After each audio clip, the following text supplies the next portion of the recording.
सबसे पहली चीज़ ज़िम्मेदारी हम लोगों को क्यों लेनी चाहिए?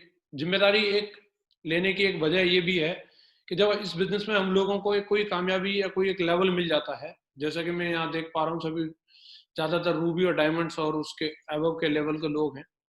तो मुझे ऐसा मागुरुजी लोगों ने बताया है कि जब आपको इस बिज़नेस में कोई भी लेवल से नवाज़ा जाता है, तो आपके ऊपर एक कर्ज़ चढ़ जाता है और वो कर्ज़ तभी उतारा जा सकता है जब आप अपने जैसे अपने नेटवर्क में और भी लोगों को बना देते हो, तो ही आप उस कर्ज को उतार सकते हो। जब मैं मागुरुजी लोगों के आशीर्वाद से इस बिज़नेस के अंदर डायमंड बना, डायमंड बनने के बाद में मुझे दूसरे दिन ये बात बताई मागुरुजी ने कि भई आज सिस्टम ने आपको डायमंडशिप से नवाज़ दिया है।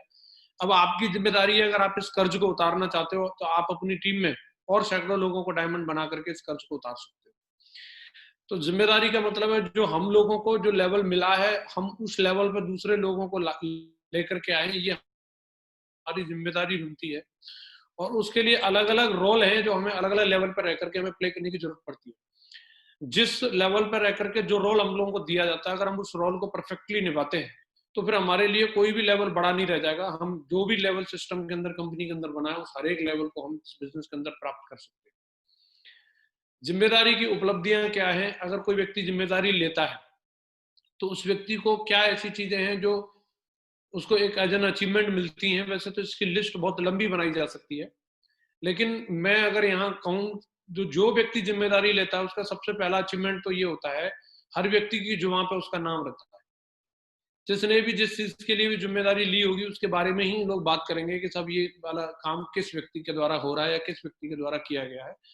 तो जो अपने कंधों पे ज़िम्मेदारी लेता है, उसका हर जगह नाम होता है। जैसा कि हर व्यक्ति की ये चाहत होती है कि मेरा हर जगह नाम हो, हर व्यक्ति ये चाहता है कि मेरे सीनियर मेरा नाम लिया जाए, कंपनी डायरेक्टर्स के द्वारा मेरा नाम लिया जाए, और जब नाम लिया जाता है तो लोगों को बड़ी खुशी मिलती है। तो नाम लिए जाने के पीछे की जो वजह है, नाम लिए जाने के पीछे का जो कारण है, वो एक ही कारण है, जब आप ज़िम्मेदारी लेते हैं तो डेफ़िनेटली आपका नाम आएगा। अगर आप ज़िम्मेदारी नहीं लेते हैं तो नाम नहीं आने वाला। तो ये ज़िम्मेदारी का सबसे पहला अचीवमेंट है कि आपका नाम हर व्यक्ति की जुबान पे आता है। दूसरी बात, काम करने के बाद आपको एक सैटिस्फैक्शन मिलता है। जब आप ज़िम्मेदारी लेकर के किसी भी काम को करते हो तो आपको संतुष्टि मिलती है कि हाँ, मैं अपना बेस्ट दे रहा हूँ। मुझे जो काम मिला उसके लिए मुझे जो करना चाहिए था, एक संतुष्टि मिल जाए, इससे बड़ी बात क्या हो सकती है। ज़िम्मेदारी के लिए कहावत है, दुनिया की सबसे बेहतरीन दवा है ज़िम्मेदारी। एक बार अगर इसे पी लीजिए, तो ज़िंदगी भर थकान आपको महसूस नहीं होने देती। अगर जो व्यक्ति एक बार ज़िम्मेदारी की दवा पी लेता है, वो ज़िंदगी में कभी भी थक नहीं सकता। तो ज़िम्मेदारी हमें किन-किन चीज़ों की निभानी चाहिए और किस तरीके से निभानी चाहिए, मैं इसके बारे में आप लोगों से बातचीत करना चाहूँगा। सबसे पहली ज़िम्मेदारी जो हम लोगों को लेनी है, एक बड़ी टीम बनाने की। ये हमारी सबसे प्राइमरी रिस्पॉन्सिबिलिटी होती है कि हम जब इस सिस्टम के अंदर अगर आए हैं, तो ये हमारी सबसे बेसिक ज़िम्मेदारी है कि हम एक बड़ा नेटवर्क बनाने की ज़िम्मेदारी लें और इस कंपनी के अंदर, इस डायरेक्ट सेलिंग इंडस्ट्री के अंदर एक इतना बड़ा नाम रोशन करने की ज़िम्मेदारी लें कि हर व्यक्ति ये बोले कि अगर टीम हो तो ऐसी।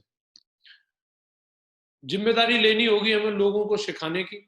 जो कुछ भी इस सिस्टम के माध्यम से, कंपनी के माध्यम से हम लोगों को सीखने के लिए मिला रहता है, वो सब कुछ अपनी टीम को, अपने लोगों को और अपने साथियों को सिखाने की ज़िम्मेदारी।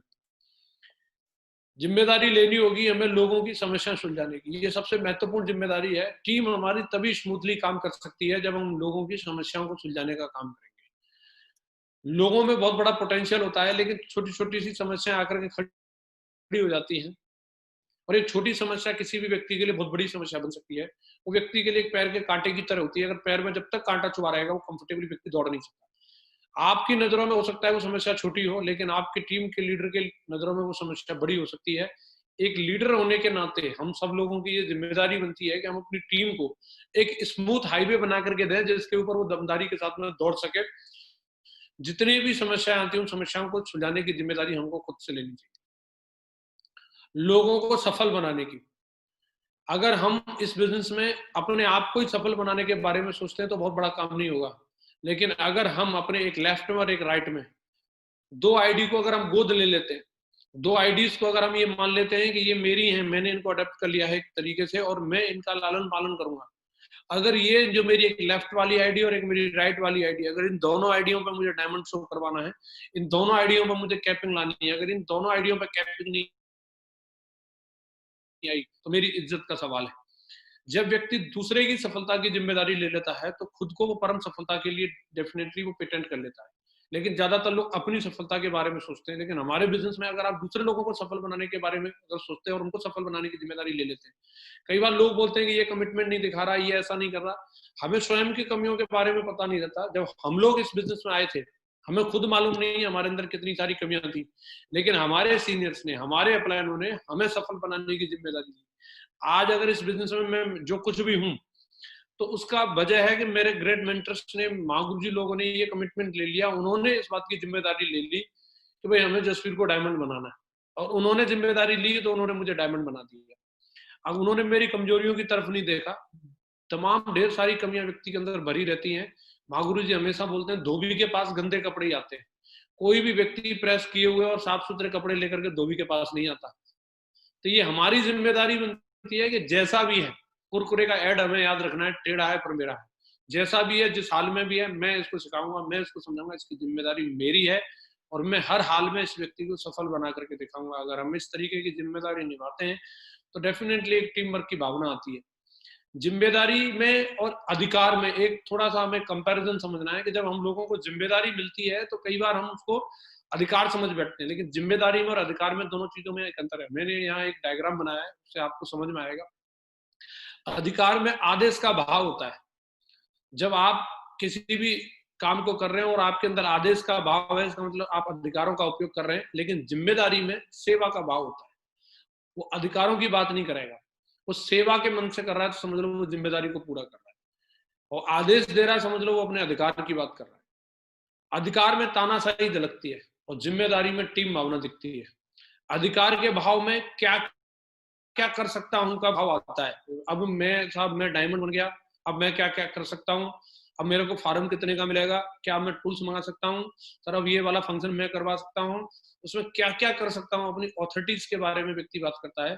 लेकिन जिम्मेदारी में व्यक्ति बोलता है मुझे क्या क्या करना चाहिए। अगर मेरा आज अगर ये लेवल है तो इस लेवल पर रह करके सर मुझे क्या क्या करना चाहिए, मेरी क्या क्या जिम्मेदारियां हैं, उन चीजों के बारे में सोचता है और लोगों के सेवा के भाव से काम करता है। अधिकार का प्रयोग करना स्वैच्छिक है। अगर आपको कुछ अधिकार मिले हैं, आप उनका प्रयोग करना चाहते हैं, नहीं चाहते, ये स्वैच्छिक होता है। लेकिन जिम्मेदारी को निभाना ये स्वैच्छिक नहीं है। जिस चीज की जिम्मेदारी मिलती है वो आपकी इच्छा नहीं चलने वाली। अगर आपके पास एक ही ऑप्शन है, अगर आपको जिम्मेदारी मिली है तो आपको उसको पूरा करना ही करना है। ये अधिकार और जिम्मेदारी में एक अंतर होता है। एक जिम्मेदार व्यक्ति को संसार की सारी शक्तियां आशीर्वाद देती हैं। जब आप किसी भी चीज के लिए, कई बार हमें लगता है हमारा कद छोटा है, मुझे नहीं मालूम मैं ये कैसे करूंगा, कैसे होगा, लेकिन आप सोच के देखिए, कभी ना कभी हमारे ग्रेट मेंटर्स ने, आज हम लोग जितने बड़े बड़े शो देखते हैं, लेकिन कभी ना कभी उसको पहली बार भी किया होगा, कभी ना कभी पहली बार जैसा ट्रेनिंग करी होगी। महागुरु जी लोगों ने अपने लेवल पे बिना अपने अपलाइन के, तो उस समय एक अपने अंदर एक डर रहता है, पता नहीं ये कैसे होगा। मैं उसके लिए, मेरे को जो महसूस होता है कि जो जिम्मेदार व्यक्ति होता है, संसार की सारी शक्तियां उसको आशीर्वाद देती है, उसके अंदर से अपने आप वो कॉन्फिडेंस आता है और वो अपने आप उस काम को सक्सेसफुल करता है। मैंने देखा महागुरु जी ने रॉयल सेलिब्रेशन कराया, एक भव्य प्रोग्राम करवाया, पहली बार ही था, ऐसा तो था नहीं कि पहले कोई ट्रेनिंग दी गई हो, साहब आपको ले जाकर के आपको इवेंट ऑर्गेनाइज करना सिखाएंगे, आपको अभी 2 महीने की ट्रेनिंग चलेगी। लेकिन उन्होंने जिम्मेदारी ली अपने कंधों पर कि हम एक ऐसा एक भव्य इवेंट करना चाहते हैं जो न इससे पहले हुआ न कभी आगे होगा। उसकी क्रिएशन करी और उसकी जिम्मेदारी ली, तो सारी शक्तियों ने आशीर्वाद दिया और अपने आप वो चीजें जुड़ने लग जाती है, अपने आप वो आइडिया आने लग जाते हैं, अपने आप वो लोग मिलने लग जाते हैं। जब आपने जिम्मेदारी ली है, उस जिम्मेदारी को पूरा कराने के लिए जो आपको सोर्स चाहिए वो अपने आप सोर्स आपके पास आता है। लेकिन आपको सबसे जरूरी चीज है, आपको अपने कंधों को उसके लिए तैयार करना होगा। हाँ, मैं जिम्मेदारी लेने के लिए तैयार हूँ। एक गैर जिम्मेदार आदमी दुनिया को कोसता रहता है, मेरे तो माँ बाप में ही प्रॉब्लम है, मेरे तो अपलाइन में ही प्रॉब्लम है, मेरी तो टीम ही ठीक नहीं है। लेकिन जो व्यक्ति दुनिया को कोसता रहता है वो कभी भी जीवन में तरक्की नहीं कर सकता। अगर देखा जाए तो बहुत सारी चीजों को अगर हम लोग देखते हैं तो हमारे ग्रेट महागुरु जी लोगों के बारे में देखा जाए, महागुरु जी नरसिंह ग्रेवाल सर गांव में पैदा हुए, माताजी पिताजी बिल्कुल किसान हैं, ज्यादा पढ़े लिखे भी नहीं है, और इसके बावजूद भी महागुरु जी ने जिम्मेदारी ली, भाई मुझे पढ़ना लिखना है, जहां तक पढ़ने लिखने का मौका मिला वहां तक पढ़ाई लिखाई करी, जिम्मेदारी ली। इसके आगे फौज में भर्ती हो गए, फिर वहां पे भी पढ़ाई लिखाई को जारी रखा, जिम्मेदारी ली कि मैं किसी भी माहौल में पढ़ा लिखा, लेकिन मैं जिम्मेदारी लेता हूँ अपने बच्चे को मैं लंदन भेजूंगा। और एक आदमी इसी बात को सोच सकता था मेरे पास तो सोर्स ही नहीं है, मैं कैसे कर सकता हूँ, मैं तो किसान परिवार में पैदा हुआ हूँ। महागुरु जी हमेशा बोलते थे, हर आदमी बोलता है, अब तक इस देश में सचिन तेंदुलकर नहीं था, लेकिन अब सचिन तेंदुलकर पैदा हो गया है और अब सचिन तेंदुलकर जिम्मेदारी लेता है, रिकॉर्ड की झड़ी लगा देगा। अब तक इस देश के अंदर नरेंद्र मोदी नहीं था, लेकिन अब पैदा हो गया, अब मैं इस देश के अंदर रिकॉर्ड बनाने की झड़ी लगा दूंगा। ये भाव अगर हमारी टीम के लिए हो जाए, अब तक मैं नहीं था, अब तक चाहे इस टीम में कोई रिकॉर्ड बना हो या ना बना हो, अब तक इस टीम में टारगेट हुए हो या ना हुए हो, लेकिन आज मैं इस बात की शपथ लेता हूं, अब इस टीम में मैं आ गया हूं और अब मैं इस टीम में रिकॉर्ड की झड़ी लगा करके दिखाऊंगा, टारगेट की झड़ी लगा करके दिखाऊंगा। जिस व्यक्ति का भाव इस तरीके का होता है, वो व्यक्ति डेफिनेटली रिकॉर्ड बनाता है, और जो दुनिया को कोसने का भाव रखता है, वो व्यक्ति कभी भी जीवन में रिकॉर्ड नहीं बना पाता। जिम्मेदारी कभी भी बड़ी या छोटी नहीं होती। कई लोग ये भी सोचते हैं कि साहब मेरे को कोई बड़ी रिस्पॉन्सिबिलिटी मिलेगी, मेरे नाम पे होर्डिंग बोर्डिंग लगाए जाएंगे, मैं वही वाला काम करूंगा। मेरा ऐसा मानना है, आपको अगर छोटी जिम्मेदारी भी मिलती है, आपको वो भी पूरी निष्ठा से निभानी चाहिए। इसके लिए एक स्टोरी आप लोगों ने पढ़ी होगी, एक जंगल के अंदर आग लग जाती है और सारे जीव जंतु वहां से भाग रहे होते हैं। हाथी भी भाग रहा है, शेर भी भाग रहा है, कुत्ते भी भाग रहे हैं, बिल्ली भी भाग रही है, लेकिन एक छोटी सी चिड़िया अपनी चोंच में पानी भर के लाती है तालाब से और ला करके उस आग में डालती है। फिर जाती है तालाब में, फिर वहां से पानी भर के लाती है और वहां डालती है। तो एक बंदर उधर बैठा हुआ था और बंदर उसको पूछता है कि तेरी चोंच के पानी से क्या आग बुझ जाएगी? तुझे क्या लगता है तेरी छोटी सी चोंच में इतना पानी आएगा जो तू इस आग को बुझा सकती है? तो उस चिड़िया ने बड़ा सुंदर सा जवाब दिया, सुनो बंदर मामा, मैं जानती हूँ मेरी चोंच के पानी से आग नहीं बुझने वाली, लेकिन एक बात याद रखना, जब इस जंगल का इतिहास कभी अगर लिखा जाएगा, तो तुम्हारा नाम तमाशा देखने वालों में लिखा जाएगा, मेरा नाम जो लिखा जाएगा आग बुझाने वालों में लिखा जाएगा। मैटर ये नहीं करता कि हमें किस लेवल की जिम्मेदारी मिली है, मैटर ये करता है हम उसको निभाते किस तरीके से। मुझे आज एक वाकया याद आ रहा है। स्टार्टिंग में जब मैंने बिजनेस को शुरू किया था, हम लोगों ने सादाबाद में अपना नया ओपन किया था। मैं आज आपको बताना चाहता हूं कि हमेशा व्यक्ति को डायरेक्ट बड़ी बड़ी जिम्मेदारियां नहीं मिलती, लेकिन जो जिम्मेदारी मिलती है, अगर आप उसको अच्छी निष्ठा से अगर आप निभाते हो, तो वो जिम्मेदारी डेफिनेटली आपके लिए एक सीढ़ी का काम करती है, जो आपको बड़ी जिम्मेदारी की तरफ लेकर के जाती है, बड़े नाम की तरफ लेकर के जाती है। मैं आपको बताना चाहता हूँ, तो वहां पे वॉलंटियर्स की जब मीटिंग हुई, महागुरु जी श्री विजयपाल सर और माधव सर ने मीटिंग ली, प्रकाश सेवा सदन के अंदर वो मीटिंग हो रही थी और उसमें अलग अलग लोगों को अलग अलग जिम्मेदारी दी जा रही थी। पहले ट्रेनिंग शुरू की थी, वहां पे प्लान बाद में शुरू किया था, पहले ट्रेनिंग शुरू की थी। तो कुछ ट्रेनर्स के नाम लिखे गए कि ये लोग ट्रेनिंग लिया करेंगे, ये लोग ये करेंगे, ये करेंगे। तो मैंने भी अपना वॉलंटियर में नाम लिखवाया था, मैं बिल्कुल नया था, मेरी 10 20 50 की टीम रही होगी, मैंने भी अपना नाम लिखवाया, मैं मुझे भी कोई काम दिया जाए। तो महागुरु जी ने लास्ट में जब देखा कि सारी जिम्मेदारियां दे दी गई, तो क्या बचा, तो मेरे को बोल दिया, भाई आपका सबसे इंपॉर्टेंट जिम्मेदारी है, आपको सबसे पहले वेन्यू में आना है और आकर के आपको ये देखना है कि कुर्सियां लगी हैं कि नहीं लगी, पानी लगा है कि नहीं लगा है, प्रोजेक्टर लगा है कि नहीं लगा है, आपकी ये जिम्मेदारी। मैंने बिल्कुल इसको बड़ी निष्ठा से स्वीकार किया और मुझे लगा ये तो बड़ी इंपॉर्टेंट जिम्मेदारी है, अगर मैं नहीं आऊंगा वेन्यू पर तो ट्रेनिंग ही नहीं होगी। और मैं इससे पहले कभी सोच सकता था कि मैं ट्रेनिंग में जाऊं या ना जाऊं, लेकिन उस जिम्मेदारी को मिलने के बाद मेरे दिमाग में ये चीज आ गई, अगर मैं नहीं गया तो ट्रेनिंग ही नहीं शुरू हो पाएगी। और मैं पूरी वहां पहुंचता था प्रकाश सेवा सदन के अंदर, वहां एक बुजुर्ग बाबा रहते थे और कोई नौकर भी रहता नहीं था। जैसे ही मैं उनको पूछता था कि कुर्सियां, तो वो बोलते थे लगा ले बेटा, तो मैं खुद ही कुर्सियां लगाता था, फिर खुद ही उनको पहुंचता था। फिर पानी की पूछता था, पानी बोले समर सेविल चला के भर ले, फिर प्रोजेक्टर लगाता था और मैं बैठ जाता था, बोले सारी कुर्सियां साफ करके, बोला हाँ ट्रेनिंग शुरू हो सकती है। तो इस भाव से मैं जब उस काम को लगातार करता रहता था, रेगुलर ट्रेनिंग में जाता रहता था। एक दिन ऐसा आया, मंगलवार के दिन हम लोग ट्रेनिंग करते थे, कि उस दिन न तो महागुरु जी विजयपाल सर वहां उपलब्ध थे, महागुरु जी माधव सर तो कभी कभी आते थे वहां पे, महीने में 1 2 बार ही मौका मिलता था हम लोगों को महागुरु जी की ट्रेनिंग का। सतीश सर कभी कभी ट्रेनिंग लेते थे, राजीव भारती जी कभी कभी ट्रेनिंग ले लेते थे, उनमें से कोई भी वहां पे मौजूद नहीं था। मैंने महागुरु जी विजयपाल सर को फोन किया, मैं गुरु जी आज तो यहाँ पे कोई ट्रेनिंग लेने के लिए नहीं। तो उन्होंने पूछा कि सतीश जी आए? मैंने कहा नहीं वो भी नहीं आए। बोले राजीव भारती जी आए? बोले वो भी नहीं आए। तो गुरु जी ने ऐसे ही बोल दिया, अरे टाइगर साहब इतने दिन से आप ट्रेनिंग अटेंड कर रहे हो, अब तो आप भी ट्रेनिंग देना सीख गए होंगे और आप भी ट्रेनिंग दे दो। तो अभी मेरे लिए तो ये एकदम से, मैंने कहा गुरुजी क्या मैं ट्रेनिंग दे सकता हूँ? बोले बिल्कुल आप बहुत बढ़िया ट्रेनिंग दे सकते हो। मुझे नहीं मालूम माँ गुरुजी को उस समय और कोई ऑप्शन ना हो या जो भी कारण रहा हो, लेकिन गुरुजी ने बोल दिया। और मैंने अपनी टीम के एक चेले को भेजा, मैं जाकर के एंकरिंग कर आज मैं ट्रेनिंग दूंगा। और मुझे नहीं मालूम मैंने जो मेरे से बन पड़ा, आंख बंद करके मैंने पूरी दमदारी के साथ मैं ट्रेनिंग दी। मंच छोटा सा, 15 20 लोग थे, बात इस बात की नहीं है, लेकिन मेरा जोश पूरा था। और मैंने उसको पूरा बेस्ट दे करके निभाया। और उस दिन का फीडबैक माँ गुरु जी के पास पहुंचा, बोला आज की ट्रेनिंग बहुत दमदार हुई। हरिंदर सर का मेरे पास फोन आया, बोले विजयपाल सर आपको बधाई दे रहे। तो मैंने उस दिन से मेरे दिमाग में ये गलतफहमी चली कि यार मैं भी ट्रेनिंग दे सकता हूँ, और उस दिन से मैं भी बोले मंच पर जा सकता हूँ।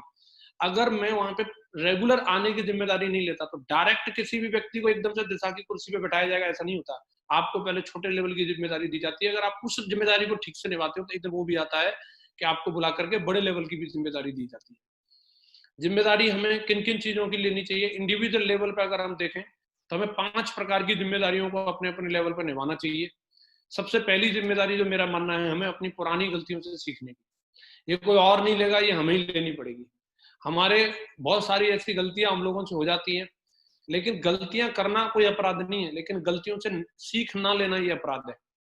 तो ये जिम्मेदारी हमारी है। माँ गुरु जी हमेशा बोलते हैं कि किसी व्यक्ति को अकल जो होती है वो काजू बादाम खाने से नहीं आती, वो गलतियां करके ठोकर लगने से ही अकल आती है। लेकिन ठोकर लगने के बाद भी व्यक्ति अगर सबक ना ले और बार बार उसमें पैर मारे पत्थर में, तो समझ लो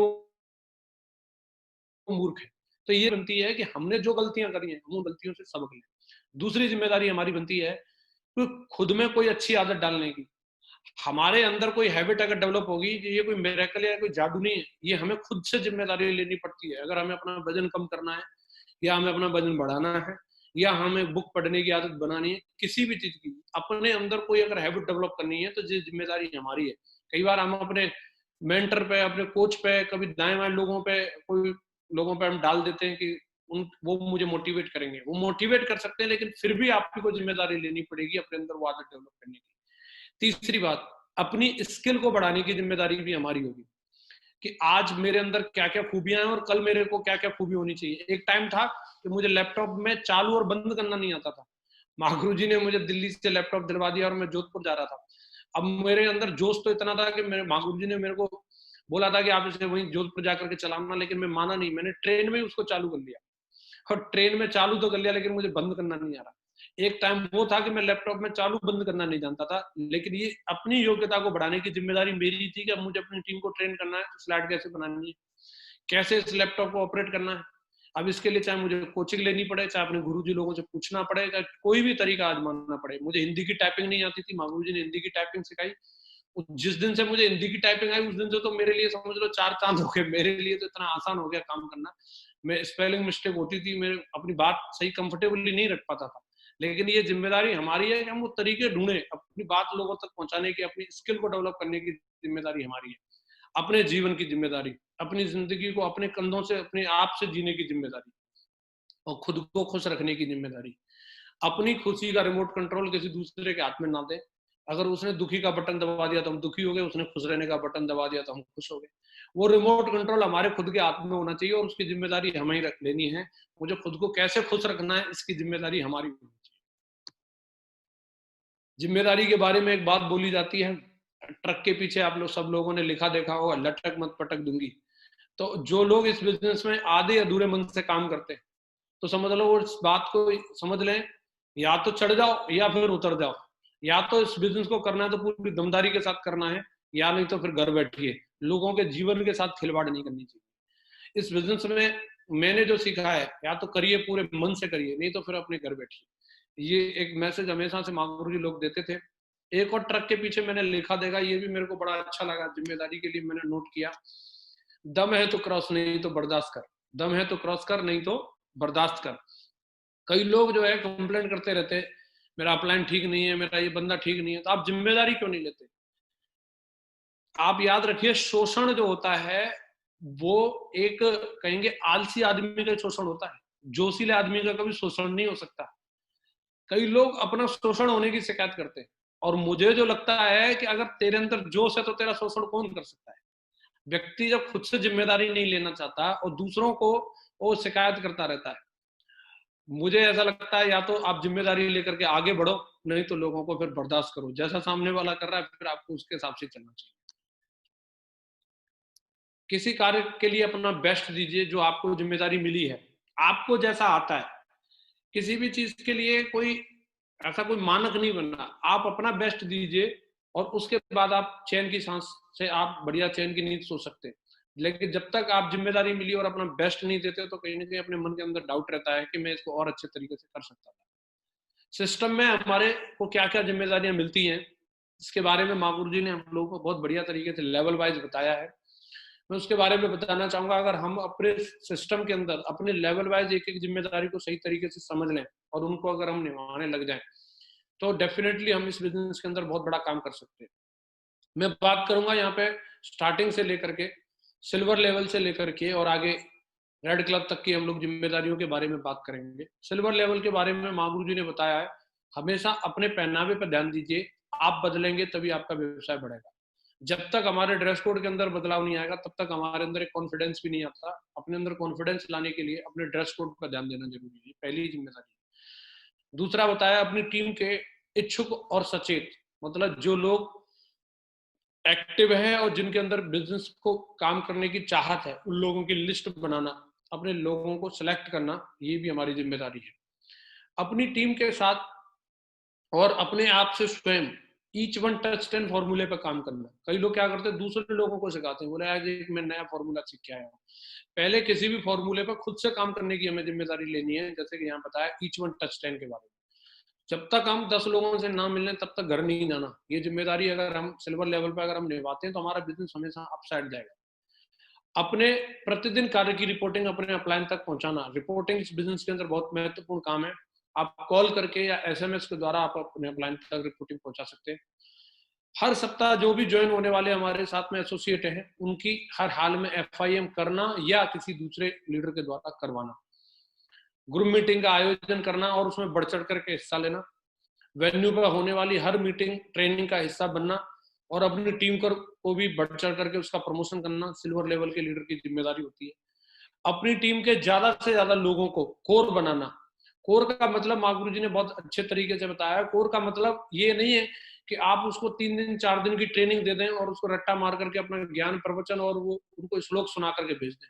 कोर का मतलब है आप किसी भी माध्यम से उस व्यक्ति को इतना ट्रेंड कर दो कि वो व्यक्ति अकेला जाकर के किसी को प्लान दिखा के डीडी निकाल के ला सके, फिर उस डीडी को भेज के ग्रीन करा ले और ग्रीन करा के उसका पैकेज या तो मंगा ले या फिर मतलब जाकर के कलेक्ट कर ले। अगर आप किसी व्यक्ति को इतना ट्रेन कर देते हैं समझ तो वो व्यक्ति कोर बन गया। महागुरु जी ने बहुत बढ़िया प्रैक्टिकल चीज के बारे में बताया और आगे बताया, याद रखिए इस व्यवसाय में दुनिया के महानतम व्यवसाय में से एक है। इस बिजनेस को अगर आप बहुत बड़े लेवल पे करना चाहते हैं तो आपकी सोच बहुत बड़ी होना जरूरी है और सोच बड़ी करना ये हमारी स्वयं की जिम्मेदारी है। इसके लिए कोई टैबलेट नहीं मिलती कि आप 2 टैबलेट खा लो और आपकी सोच बड़ी हो जाएगी, ये आपकी स्वयं की जिम्मेदारी बनती है। सिल्वर लेवल के लीडर की जिम्मेदारी बनती है वो कार्डिनल रूल को समझे और उनको अमल में लाए और आगे जिम्मेदारी बनती है वो अपने प्रोडक्टिव टाइम को बढ़ाए।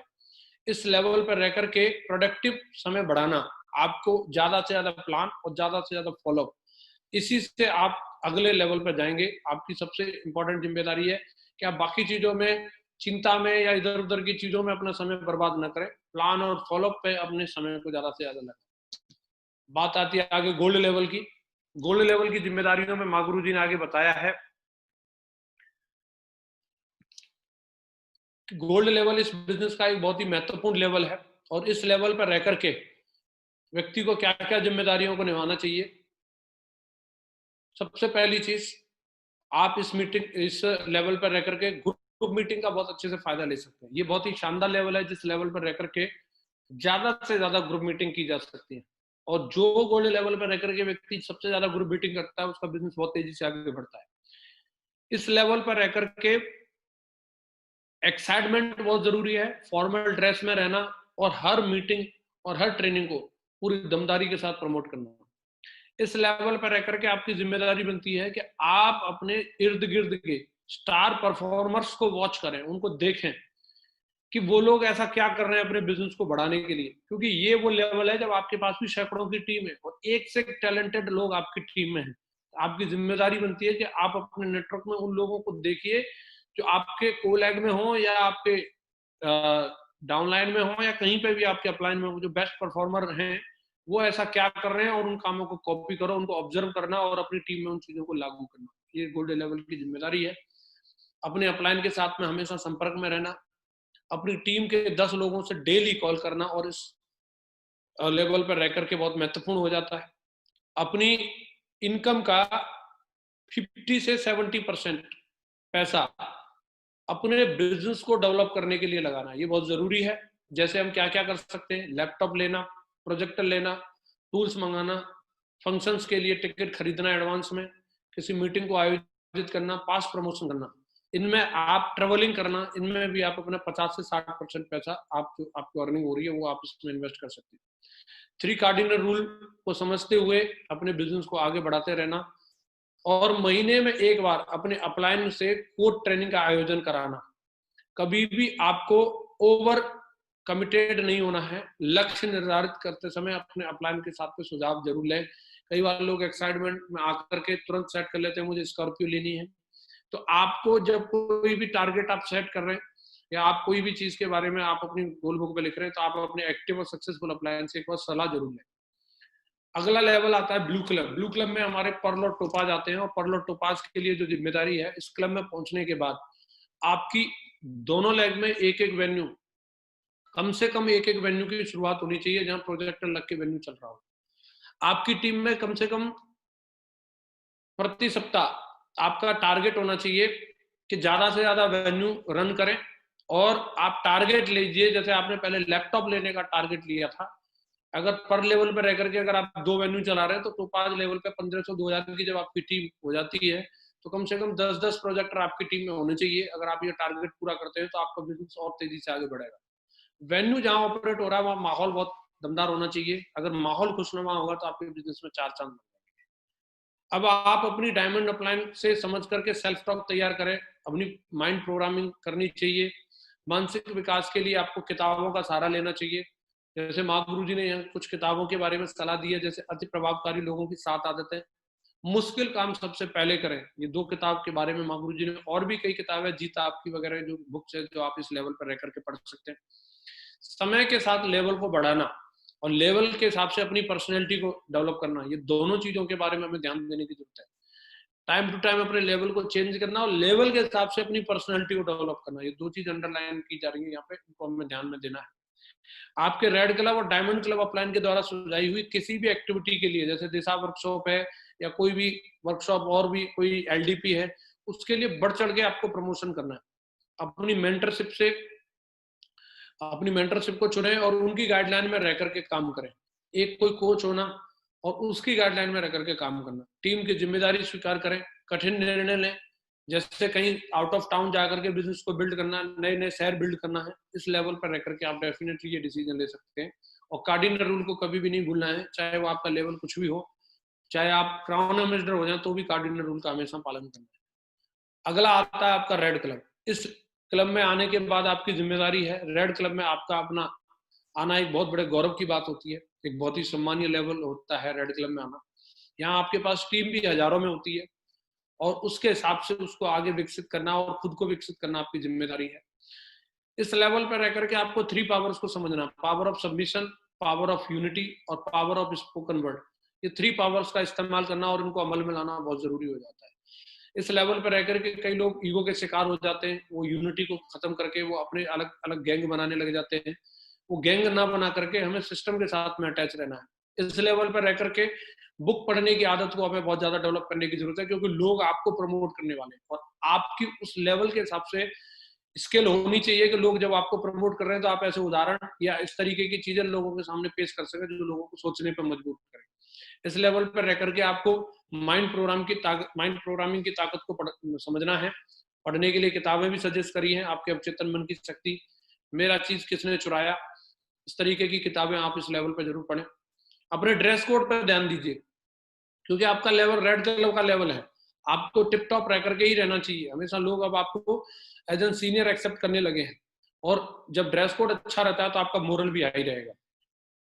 अब आपका लगातार मासिक जो प्रमोशन प्लान है और ट्रेनिंग है, उस पे आपको विशेष करके ध्यान देना है। हर महीने कोई ना कोई एक प्रमोशन प्लान, हर महीने कोई ना कोई प्रमोशन ट्रेनिंग डेफिनेटली आपके लेवल पर होनी चाहिए। इस लेवल पर रह करके आप अपने डायमंड अपलाइन के साथ में बैठ करके अपनी प्लानिंग, नेक्स्ट अपनी डायमंडशिप आपकी कब होने वाली है अपनी स्वयं की, उसकी प्लानिंग अवश्य करें। अपनी टीम में डाउनलाइन और अपलाइन के साथ में जोड़ी बना करके काम करें और अच्छे तालमेल बिठाएं। इस रेड क्लब की ये निशानी होती है। अपनी मेंटरशिप अपने अपलाइन को प्रतिदिन रिपोर्टिंग करना। ऐसा ना सोचे मैं तो रेड कलम में हूँ, अब तो मैं तो खुद ही रिपोर्टिंग लेने वाला हूँ। चाहे आपका लेवल कुछ भी हो, लेकिन आपको किसी न किसी माध्यम से, चाहे एसएमएस करके या कॉल करके, आपको अपने अपलाइन को डेफिनेटली रिपोर्टिंग देनी चाहिए। रनिंग वेन्यू है, वहां पर जा करके आपका टारगेट होना चाहिए कि कम से कम 4 वेन्यू आपके लेफ्ट में और 4 वेन्यू कम से कम आपके राइट में रन कर रहे हो। ये आपका मिनिमम टारगेट होना चाहिए। अपने प्रोडक्टिव टाइम को बढ़ाएं, आपका समय इधर-उधर की चीजों में ना जाए। आपका समय ज्यादा से ज्यादा प्लान और ज्यादा से ज्यादा प्रमोशन ट्रेनिंग में आपका समय लगना चाहिए। इसके अलावा भी और भी बहुत सारी जिम्मेदारियां हमारे लेवल पर रहती हैं। समय-समय पे आपके अपलाइन के द्वारा जो भी जिम्मेदारी आपको सुझाई जाती है, अपलाइन के माध्यम से जो जिम्मेदारी आपको दी जाती है, आपको उस जिम्मेदारी को निभाना है। एक चीज मैं यहाँ पे क्लियर करना चाहूंगा, जिम्मेदारी का मतलब पद से नहीं है। कभी अगर हम लोगों को किसी चीज की जिम्मेदारी दी जाती है, तो कभी भी हमें ये नहीं सोचना चाहिए अब मेरा लेवल बहुत ज्यादा बढ़ गया। कई लोग किसी चीज में अगर एक्टिव और समझदार होते हैं और उनको उस चीज से रिलेटेड जिम्मेदारी दी जाती है, तो कई बार वो इस तरीके की ईगो का शिकार हो जाते हैं, वो बीच के अपलाइनों को बाईपास करने लग जाते हैं। सम्मान सबका बना करके रखना है। जिम्मेदारी आपको बड़ी जरूर दी गई है, लेकिन घोड़े पे सवार नहीं होना है। आपका पद और अपने लेवल का हमेशा ख्याल रखना है। जिम्मेदारी मिली है, उसे पोलाइटनेस के साथ में उसे निभाना चाहिए। एक बात और जिम्मेदारी के लिए बोली जाती है, जिम्मेदारी दी नहीं जाती, जिम्मेदारी ली जाती है। इसके लिए कोई आपकी ताजपोशी नहीं की जाएगी, आपको बुला करके आइए युवराज, आज आपका राज तिलक होना है। ये आपको अपने कंधे मजबूत करने होते हैं और एज एन अपॉर्चुनिटी आपको स्वीकार करना है। जब भी आपको मौका मिले, आप उसको अच्छी नेक नीयत के साथ उस जिम्मेदारी को निभाएं। लीडरशिप के लिए 4 रूल बताए जाते हैं और ये भी जिम्मेदारी से संबंधित हैं। ये हम लोगों ने ट्रेनिंग के माध्यम से सीखने का मौका मिला। मैं जरूर इसके बारे में चलते चलते अपनी 2 मिनट में बात क्लोज करूंगा और इसके बारे में बताना चाहूंगा। अपने भीतर के विद्यार्थी को कभी मरने न दें। लीडरशिप का सबसे पहला रूल ये बताया है कि हमेशा सीखने की चाहत रखें। जो भी सीखने का मौका मिलता है उसे हमेशा सीखते रहिए। दूसरा रूल बताया है, अपने किसी भी एक काम में आप ऐसे निपुण हो, एक ऐसी आपकी स्पेशलिटी होना जो बहुत जरूरी है। हम ऑलराउंडर बने ना बने, लेकिन स्पेशलिस्ट जरूर बने। और तीसरी लीडरशिप की क्वालिटी बताई है कि दूसरे लोगों को भी उस चीज को सिखाएं। हमेशा अपने सीक्रेट को दबा के रखने से वो सड़ जाएंगे, कोई फायदा नहीं होने वाला। जितने आप अपने सीक्रेट्स को दूसरे लोगों के साथ बांटते हैं, भगवान श्री कृष्ण ने भी, गीता का ज्ञान उनके अंदर था, लेकिन अगर वो अपने अंदर ही लेकर के चले जाते तो आप सोचिए इतने महान ज्ञान से हम सब लोग वंचित रह जाते। तुलसीदास जी के अंदर इतनी सारी नॉलेज थी, लेकिन अगर वो महाकाव्य की रचना नहीं करते तो रामायण जैसे महाकाव्य से हम लोग वंचित रह जाते। तो ये दूसरे लोगों को सिखाना, वो हमेशा आपके ज्ञान को अमर बना देता है। और चौथी और सबसे महत्वपूर्ण क्वालिटी है, खासतौर से जो डायमंड लेवल पे लोग हैं, कि आपको रिटायर हो जाना। कुछ चीजों की जिम्मेदारी आपको छोड़नी भी पड़ती है। कई लोग जब एक किसी भी चीज की जिम्मेदारी ले लेते हैं तो उसके साथ ऐसे चिपक के बैठ जाते हैं कि बोला अब ये तो मेरा 3 जन्म के लिए नाता हो गया। आपको भी किसी ने ये जिम्मेदारी दी थी और आपको अगली जिम्मेदारी की तरफ जाना चाहिए। कभी भी ये रिटायरमेंट की जो बात बोली जा रही है, इसका मतलब ये नहीं है कि आपको मतलब जो है घर बैठ जाना। रिटायरमेंट का मतलब है कुछ चीजों से आपको छुटकारा लेकर के उसके अगले लेवल की जिम्मेदारी की तरफ जाना चाहिए। जीवन में त्याग करना बहुत जरूरी है। त्याग के बारे में एक बात बोली जाती है कि अगर आप सांस भी लेना चाहते हैं तो याद रखिए, पहले सांस लेने के लिए भी पहली सांस छोड़नी पड़ती है, तभी आप सांस अंदर ले सकते हैं। तो जीवन में बिना त्याग के कुछ मिलता नहीं है। तो जो जिम्मेदारियां अगर हम दूसरे लोगों को ट्रांसफर नहीं करेंगे, दूसरे लोगों को अगर हम मौका नहीं देंगे, तो फिर ये सिस्टम आगे उस तरीके से बढ़ नहीं पाएगा। अगर माँ गुरु जी लोगों ने हम लोगों को जिम्मेदारी दी नहीं होती और हमने आगे जिम्मेदारी नहीं दी होती, तो शायद इतना बड़ा काम नहीं हो पाता। आज अगर मेरी टीम इतनी बड़ी बनी है तो मैं अकेला ही सब काम नहीं करता, मैंने दूसरे लोगों को भी जिम्मेदारियां दी हैं और वो लोगों पर भरोसा किया है। कई बार हम लोगों को लगता है मैं ही सुपरमैन हूँ, सारे काम मैं ही कर सकता हूँ, लेकिन ऐसा नहीं है। हमसे बढ़िया काम करने वाले भी और भी लोग हैं, लेकिन एक बार दूसरे लोगों को जिम्मेदारी दे के तो देखो। आप लोगों से आज मुझे बातचीत करने का मौका मिला, माँ गुरु जी ने मुझे ये शुभ अवसर दिया